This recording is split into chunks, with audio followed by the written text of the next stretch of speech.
Noor Jahan Akbar has known conflict most of her life. She was just 3 months old when Soviet Union troops withdrew from her home country of Afghanistan. When she turned 6, the Taliban took power. Her family escaped their harsh rule for Pakistan and a chance at an education. Akbar moved to the U.S. permanently in 2014.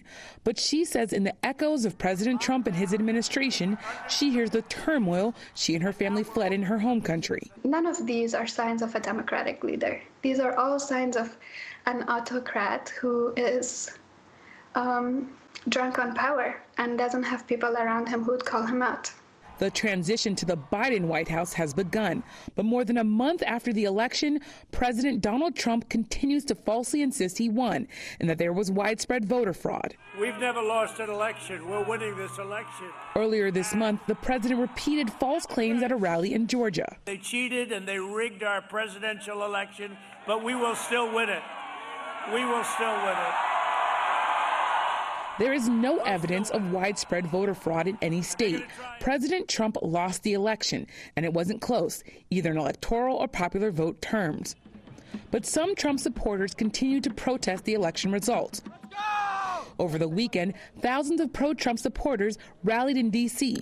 As night fell, members of the right-wing Proud Boys group burned Black Lives Matter banners. Confrontations broke out between pro- and anti-Trump groups, and 4 people were stabbed. Akbar says the world is watching America, including Afghans abroad. They are all too familiar with actual fraudulent elections, as in 2014, when then Secretary of State John Kerry mediated the disputed outcome. Who is most impacted when democracy becomes shaky? Who is most impacted when this idea that your vote doesn't matter becomes a common belief and becomes a tool for voter suppression? That only hurts the most marginalized people. Marginalized people like Francois Pierre-Louis's family when they landed in 1970s New York City. After growing up in Haiti, suppression was all Pierre-Louis and his siblings knew. For 14 years, the country's leader, Francois Papa-Doc Duvalier, jailed and killed his critics. When he was a young boy, Duvalier killed Pierre-Louis's uncles. By 1965, Duvalier had declared himself president for life. And even after dictatorship in Haiti ended, political turmoil in the country has remained. No one ever loses elections in Haiti. And if you tell them they lose, they arm their gangs, they go around shooting everybody, burn down homes, burn down offices, burn down electoral offices, so that they can intimidate people, and finally they're self-declared, winners. What happened is that when you have people already buying into the news that the President Trump won, even though he didn't win the elections, and he has all these people out there, mobilizing for him, and these people are armed. They're threatening people. Sooner or later, they can go out there and start violence, and then eventually people will be afraid. Pierre-Louis said he hopes the U.S. has strong government institutions and officials who will guard against such lawlessness. Indeed, of the dozens of lawsuits President Trump and other Republicans have filed to contest the election results, not one has found any evidence of fraud. And key Republican state officials continue to push back on the president's rhetoric. In Arizona, GOP Governor Doug Ducey tweeted the state followed the rules and has some of the strongest election laws in the country. Still, Pierre-Louis says that Americans need to pay attention and understand that democracies can die. The American public doesn't understand that democracy is a fragile system that can wither away if you don't take care of it. Look, the U.S. is the beacon. And once that light is turned off, it's going to take a long time for something else to appear. Infectious disease doctor Nada Fadul knows what it means for a democracy to slip away. She grew up in Sudan and saw a democratically elected leader overthrown by military officer Omar al-Bashir, who then ruled for 30 years. She says the American dream includes being able to choose your own leader. President Trump's rhetoric reminds her of her past, and she's worried he will set a dangerous precedent.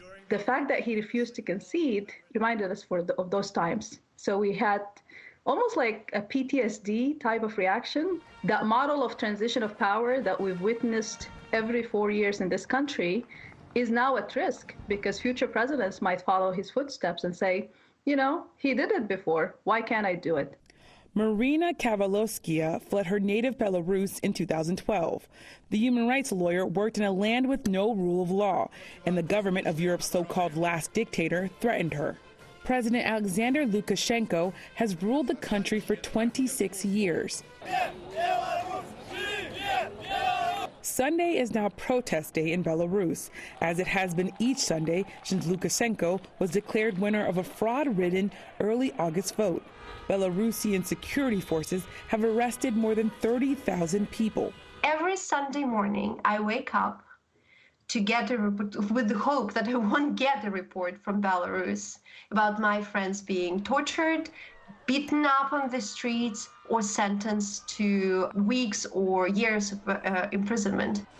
Still, in the U.S., she says she has confidence in the people and institutions that defend democracy.